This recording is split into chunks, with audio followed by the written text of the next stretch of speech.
Hi guys, welcome to the beta point. दोस्तों, इसके पहले हमने 300 क्वेश्चन को कवर कर लिया है पार्ट 1, पार्ट 2, पार्ट 3 में। आज हम 400 तक के क्वेश्चन को कवर करेंगे। अगर आपने पिछला क्लास नहीं लिया है तो प्लीज़ ले लीजिए। ये एनटीपीसी की क्लास है जो दोस्तों आपको कम समय में बेहतर तैयारी कराई जा रही है, तो आप इस क्लास को न छोड़ें। पहला प्रश्न है, इंपॉर्टेंट है कि पृथ्वी के सबसे नजदीक ग्रह कौन सा है? तो दोस्तों वो शुक्र ग्रह है। अगला प्रश्न है कि मनुष्य की आंख में किसी वस्तु का प्रतिबिंब कहाँ बनता है? तो दोस्तों वो बनता है रेटिना पर। अगला प्रश्न है दोस्तों, इंपॉर्टेंट है कि सूर्य से पृथ्वी पर जो ऊष्मा का संचरण है किस विधि के द्वारा होता है? तो दोस्तों वो विकिरण के द्वारा होता है। अगला प्रश्न है कि डीएनए की द्विगुणित कुंडली का पता किसने लगाया? तो दोस्तों द्विगुणित कुंडली का पता डीएनए के वाटसन और क्रिक नामक दो वैज्ञानिकों ने पता लगाया था। अगला प्रश्न है 5 नंबर है दोस्तों, ध्वनि की तीव्रता किसमें मापी जाती है? तो दोस्तों ध्वनि की जो इंटेंसिटी है वो हम डेसिबल में मापते हैं। अगला प्रश्न है कि मधुमक्खी पालन को क्या कहा जाता है? तो दोस्तों मधुमक्खी पालन को एपी कल्चर के नाम से जाना जाता है। अगला प्रश्न है, इंपॉर्टेंट है, आपका समय लॉस नहीं होगा। अगर आपको अच्छा लग रहा है तो प्लीज शेयर कर दीजिएगा। किसी वेबसाइट के प्रथम पृष्ठ को क्या कहा जाता है? अगर हम किसी भी वेबसाइट को ओपन किए हैं तो उसका जो पहला पेज होगा दोस्तों उसको हम क्या बोलते हैं? होम पेज के नाम से जानते हैं। अगला प्रश्न है कि गाड़ियों के पीछे का दृश्य देखने के लिए किस दर्पण का प्रयोग किया जाता है? तो दोस्तों पीछे की दृश्य को देखने के लिए हम हमेशा उत्तल दर्पण का प्रयोग करते हैं। अगला प्रश्न है, इंपॉर्टेंट है दोस्तों, सामान्य परिस्थितियों में वायु में ध्वनि की चाल कितनी होती है? यानी हवा में ध्वनि की चाल कितनी होती है? तो दोस्तों वो 332 मीटर प्रति सेकंड होती है। अगला प्रश्न है, वह एकमात्र ग्रह कौन सा है जो अपनी धुरी पर पूर्व से पश्चिम दिशा में घूमता है? ध्यान दीजिएगा, पूर्व से पश्चिम। तो दोस्तों वह एकमात्र ग्रह शुक्र है जो पूर्व से पश्चिम घूमता है और सभी ग्रह पश्चिम से पूर्व की ओर घूमते हैं। अगला प्रश्न है कि सूर्य में सर्वाधिक गैस कौन सी है? तो दोस्तों सूर्य में सबसे ज्यादा गैस हाइड्रोजन गैस है। अगला प्रश्न है दोस्तों कि पृथ्वी से दिखाई देने वाला सबसे चमकीला ग्रह कौन सा है? तो दोस्तों वो कौन सा ग्रह है? शुक्र ग्रह है। अगला प्रश्न है कि सौर मंडल की आयु कितनी है? ये सारे क्वेश्चन पूछे गए हैं एनटीपीसी में, तो आप ध्यान दीजिएगा। 4.6 अरब वर्ष इसकी जो दोस्तों आयु है। अगला प्रश्न है कि कौन सा पुच्छल तारा 76 वर्ष बाद दिखाई देता है? तो दोस्तों हेली पुच्छल तारा जो है ये 76 वर्ष के बाद ही दिखाई देता है। अगला प्रश्न है कि पृथ्वी और सूर्य के बीच की दूरी कितनी है? ये भी इंपॉर्टेंट है। तो दोस्तों ये 15 करोड़ किलोमीटर है इसकी दूरी, सूर्य से पृथ्वी तक की दूरी। अगला प्रश्न है, ये दोस्तों जियोग्राफी से क्वेश्चन लिए गए हैं, इंपॉर्टेंट है सारे। सूर्य का प्रकाश पृथ्वी तक पहुंचने में कितना समय लेता है? तो दोस्तों लगभग 8 मिनट 3 सेकंड लेता है, यानी 500 सेकंड के करीब लेता है। अगला प्रश्न है दोस्तों, इंपॉर्टेंट है, भारत ने पहला परमाणु परीक्षण कब और कहाँ किया? तो दोस्तों ये परमाणु परीक्षण की बात की जा रही है और पहले परमाणु परीक्षण की बात की जा रही है। तो 14 मई 1974 को पोखरण में किया गया है और पोखरण दोस्तों कहाँ पे है? राजस्थान में है, ये आप ध्यान दीजिएगा। अगला प्रश्न है दोस्तों कि कंप्यूटर के जिस भाग को हम स्पर्श कर सकते हैं यानी छू सकते हैं वह क्या कहलाता है? तो दोस्तों उसे हम कहते हैं हार्डवेयर। अगला प्रश्न है दोस्तों, इंपॉर्टेंट है, 319 नंबर है कि कैंसर के उपचार में प्रयुक्त उत्कृष्ट गैस कौन सी है? तो दोस्तों कैंसर के उपचार में जो गैस प्रयुक्त की जाती है वो रेडान गैस होती है। अगला प्रश्न है दोस्तों कि मोनेजाइट बालू में कौन सा खनिज पाया जाता है? तो दोस्तों मोनेजाइट बालू में थोरियम खनिज पाया जाता है। अगला प्रश्न है, इंपॉर्टेंट है, अगर आपको दोस्तों क्वेश्चन के आंसर मालूम है आप कमेंट बॉक्स में कमेंट कर दीजिएगा। अगला प्रश्न है, शरीर में सबसे बड़ी अंतःस्रावी ग्रंथि कौन सी है? तो दोस्तों वो है थायराइड ग्रंथि। ये दोस्तों अंतःस्रावी ग्रंथि है और सबसे बड़ी ग्रंथि है। अगला प्रश्न है कि संसार का विशालतम स्तनधारी कौन सा है? तो दोस्तों व्हेल मछली है सबसे विशाल यानी सबसे बड़ा स्तनधारी। अगला प्रश्न है कि ब्लड ग्रुप की खोज किसने की थी? तो दोस्तों ब्लड ग्रुप की खोज लैंड स्टेनर ने किया था। ये नाम इंपॉर्टेंट है, ये भी क्वेश्चन पूछा गया है बार बार। एल्युमिनियम का प्रमुख अयस्क कौन सा है? ये क्वेश्चन भी दोहराया गया है दोस्तों, ये भी आया है बार बार। बॉक्साइट का अयस्क होता है एल्युमिनियम। तो कभी कभी पूछ लेता है कि बॉक्साइट का अयस्क है, तो बताएंगे आप एल्युमिनियम। अगला प्रश्न है दोस्तों कि पहला कृत्रिम उपग्रह कौन सा था? तो दोस्तों पहले कृत्रिम यानी आर्टिफिशियल सैटेलाइट की बात करें तो उसका नाम था स्पुतनिक। अगला प्रश्न है दोस्तों इंपॉर्टेंट है कि किस उपकरण के द्वारा यांत्रिक ऊर्जा को विद्युत ऊर्जा में परिवर्तित किया जाता है? तो दोस्तों वो डायनामो के द्वारा किया जाता है। इसकी क्लास हो चुकी है दोस्तों, विभिन्न उपकरण और उनके उपयोग की, आप वहां से ले सकते हैं क्लास हमारे डिस्क्रिप्शन में जाकर। अगला प्रश्न है कि कंप्यूटर की अस्थायी स्मृति क्या कहलाती है? तो दोस्तों अस्थायी स्मृति की बात करें तो रैंडम एक्सेस मेमोरी होती है, जिसे हम रैम बोलते हैं। और परमानेंट स्मृति की बात करें तो दोस्तों हम आपको बता चुके थे, रोम। अगला प्रश्न है कि रिएक्टर पैमाने के द्वारा क्या मापा जाता है? तो दोस्तों इसके द्वारा भूकंप की तीव्रता को मापा जाता है रिएक्टर पैमाने के द्वारा। अगला प्रश्न है कि भूपटल में सबसे अधिक कौन सी धातु है? तो दोस्तों भूपटल में सबसे अधिक धातु एल्युमिनियम है। अगला प्रश्न है कि किस ग्रह को सांझ का तारा कहते हैं? तो दोस्तों वो शुक्र को ही कहते हैं और इसे भोर का भी तारा कहते हैं। अगला प्रश्न है दोस्तों इंपॉर्टेंट है कि वायुमंडल की सबसे निचली सतह को क्या कहते हैं? तो दोस्तों वायुमंडल की सबसे जो निचली सतह होती है ना, उसे हम क्षोभ मंडल कहते हैं। ये वायुमंडल की बात आ रही है, ठीक है दोस्तों। अगला प्रश्न है इंपॉर्टेंट है कि पृथ्वी को 1 डिग्री देशांतर घूमने में कितना समय लगता है? तो दोस्तों देशांतर, 2 देशांतरों के बीच का जो समय होता है ना, एक देशांतर से दूसरे देशांतर के बीच का समय, वो 4 मिनट का होता है। यानी 1 डिग्री अगर देशांतर घूम रहे हैं तो 4 मिनट का अंतर आएगा। अगला प्रश्न है प्लास्टर ऑफ पेरिस किससे बनता है? तो दोस्तों प्लास्टर ऑफ पेरिस जिप्सम से बनता है। अगला प्रश्न है कि मछलियां किसकी सहायता से सांस लेती हैं? तो दोस्तों मछलियां गलफड़ों की सहायता से सांस लेती हैं। अगला प्रश्न है कि हरे पौधे के द्वारा भोजन बनाने की क्रिया क्या कहलाती है? तो दोस्तों हरे पौधे के द्वारा जो भोजन बनाने की क्रिया है उसे हम प्रकाश संश्लेषण के नाम से जानते हैं, इसे प्रकाश संश्लेषण भी कहते हैं। अगला प्रश्न है कि दूध से क्रीम किस प्रक्रिया से बनाई जाती है? तो दोस्तों अपकेंद्री बल प्रक्रिया होती है। जो बल बाहर की तरफ लगता है उसे ही हम अपकेंद्री बल कहते हैं। जब हम दूध को मथते हैं दोस्तों तो अपकेंद्री बल लगता है। अगला प्रश्न है कि रिजर्व बैंक ऑफ इंडिया यानी आरबीआई का मुख्यालय कहाँ है? तो दोस्तों मुंबई में है। और मुख्यालय और उनके ऑर्गेनाइजेशन हेडक्वार्टर की बात हम कर चुके हैं, आप वीडियो देख सकते हैं। अगला प्रश्न है दोस्तों किसे सीमांत गांधी कहा जाता है? तो दोस्तों सीमांत गांधी के नाम से खान अब्दुल गफ्फार खान को जाना जाता है। विश्व का सबसे बड़ा द्वीप कौन सा है? तो दोस्तों विश्व का सबसे बड़ा द्वीप ग्रीनलैंड द्वीप है। अगला प्रश्न है कि स्वतंत्र भारत के प्रथम राष्ट्रपति कौन थे? तो इंपॉर्टेंट है कि प्रथम राष्ट्रपति की बात आ रही है, तो दोस्तों वो डॉक्टर राजेंद्र प्रसाद थे। और प्रथम महिला राष्ट्रपति की बात करें तो श्रीमती प्रतिभा देवी सिंह पाटिल थी। अगला प्रश्न है दोस्तों कि काली मिट्टी किस फसल के लिए सर्वाधिक उपयुक्त है? तो दोस्तों काली मिट्टी सबसे ज्यादा उपयुक्त कपास की खेती के लिए होता है। अगला प्रश्न है कि कौन सा विदेशी आक्रमणकारी कोहिनूर हीरा एवं मयूर सिंहासन लूट कर दोस्तों अपने साथ स्वदेश ले गया? तो दोस्तों वो नादिर शाह ले गया था। अगला प्रश्न है इंपॉर्टेंट है दोस्तों, भारत में सबसे पुरानी पर्वत श्रृंखला कौन सी है? तो दोस्तों अरावली पर्वतमाला सबसे पुरानी पर्वत श्रृंखला है। अगला प्रश्न है इंपॉर्टेंट है दोस्तों 44 नंबर की धरती के तल का लगभग कितने प्रतिशत पानी है? तो दोस्तों 71% पानी है। अगला प्रश्न है कि भारत की सबसे लंबी स्थलीय सीमा किस देश से लगती है? तो दोस्तों भारत की जो सबसे लंबी स्थलीय सीमा है ना, वो बांग्लादेश से लगती है। अगला प्रश्न है दोस्तों इंपॉर्टेंट है कि हमारे सौर मंडल का सबसे बड़ा ग्रह कौन सा है? तो सौर मंडल का सबसे बड़ा ग्रह दोस्तों बृहस्पति है।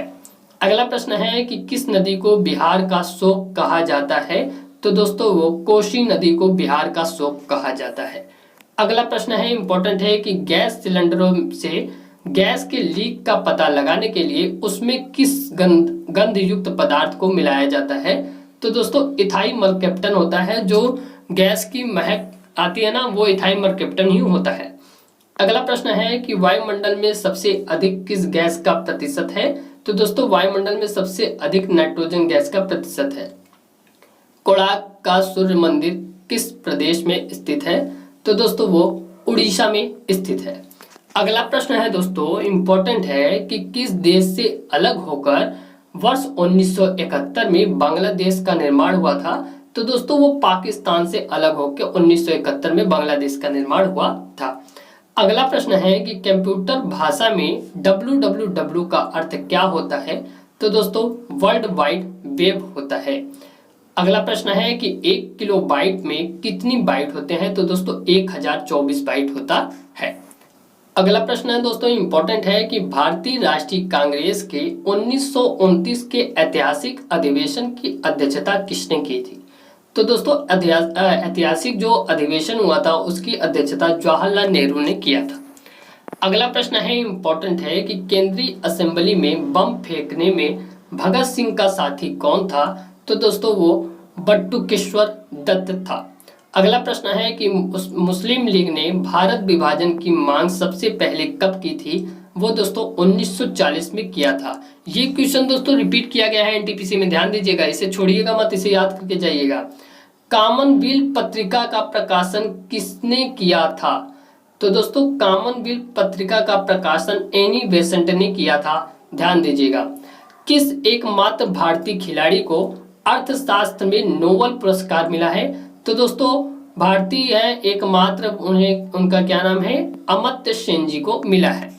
अगला प्रश्न है कि 1856 में विधवा पुनर्विवाह कानून किसके प्रयासों से बनाया गया था?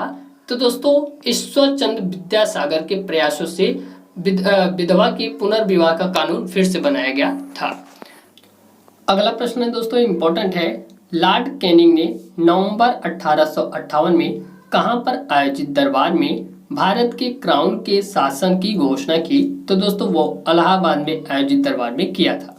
अगला प्रश्न है कि लॉर्ड वेलेस्ली के साथ सबसे पहले सहायक संधि किस राज्य के शासक ने की थी? तो दोस्तों वो सबसे पहले हैदराबाद के निजाम ने किया था। अगला प्रश्न है दोस्तों, इंपॉर्टेंट है, कि भारत की सर्वाधिक बड़ी जनजाति कौन सी है? तो दोस्तों सबसे बड़ी जनजाति है गोंड।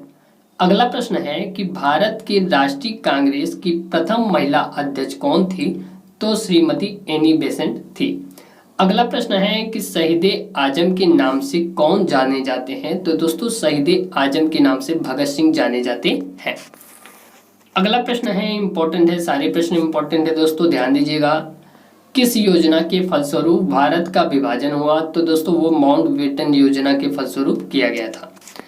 अगला प्रश्न है कि जनरल डायर जलियांवाला बाग हत्याकांड से जुड़े की हत्या किसने की थी?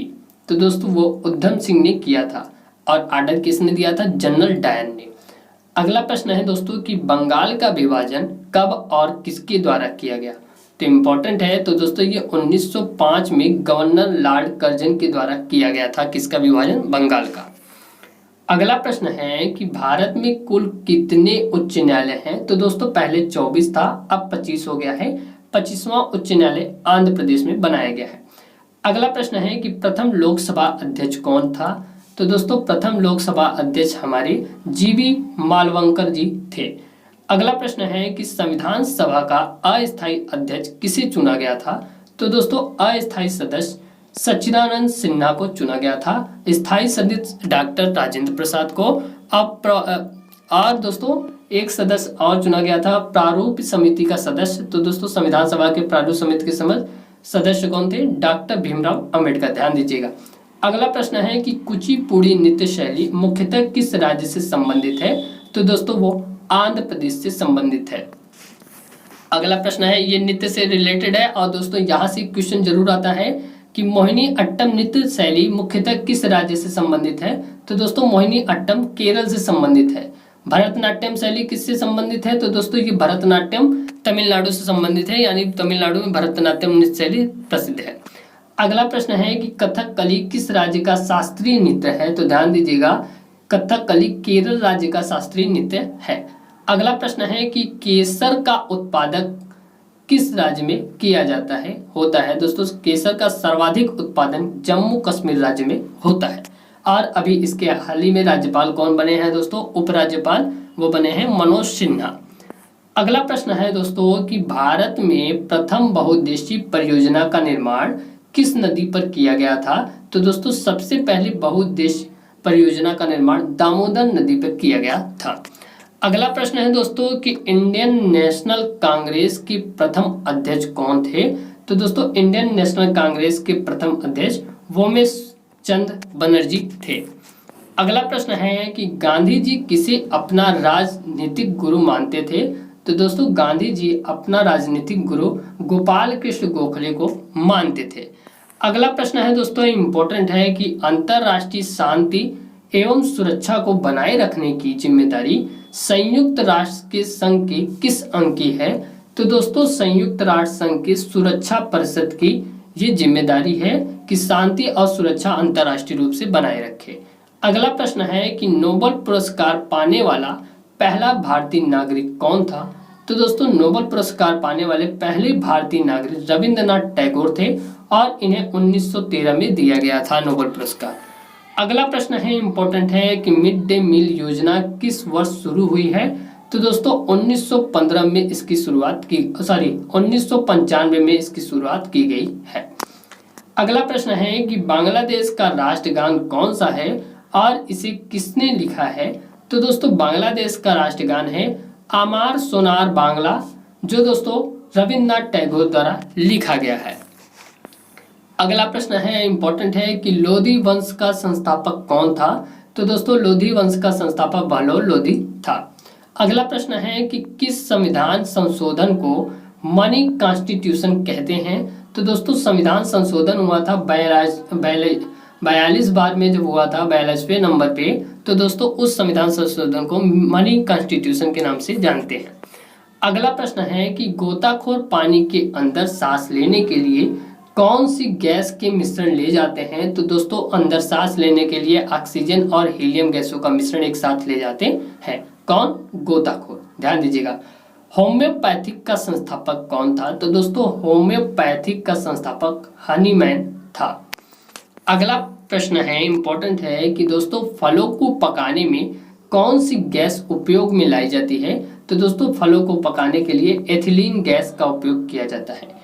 अगला प्रश्न है कि भारतीय राष्ट्रीय कैलेंडर का पहला जो महीना होता है वो कौन सा है? तो दोस्तों भारतीय राष्ट्रीय कैलेंडर की बात करें तो पहला महीना चैत्र का होता है। अगर हमसे कोई त्रुटि हो रही है तो दोस्तों इसके लिए हम माफी चाहते हैं। अगला प्रश्न है इंपॉर्टेंट है कि पंडित हरिप्रसाद चौरसिया कौन सा वाद्य यंत्र बजाते थे? तो दोस्तों इनका नाम हरि है, तो आप भगवान हरि बांसुरी बजाते थे, तो आप इस नाम से याद कर लीजिएगा ध्यान से। अगला प्रश्न है कि भारत का प्रधानमंत्री बनने के लिए कम से कम कितनी आयु होनी चाहिए? तो दोस्तों 25 वर्ष होनी चाहिए। अगला प्रश्न है कि सांची के स्तूप का निर्माण किसने करवाया था? तो दोस्तों सांची के स्तूप का निर्माण अशोक ने करवाया था। अगला प्रश्न है इंपॉर्टेंट है कि यक्षगान किस राज्य का लोक नृत्य है? तो दोस्तों यक्षगान कर्नाटक राज्य का लोक नृत्य है। मैकमोहन रेखा किन दो देशों के बीच की सीमा को बनाती है? तो दोस्तों वो भारत और चीन की सीमा को बनाती है और दोस्तों इसे LAC के नाम से भी जानते हैं। आप ध्यान दीजिएगा, अभी इस पर विवाद चल रहा है करंट में।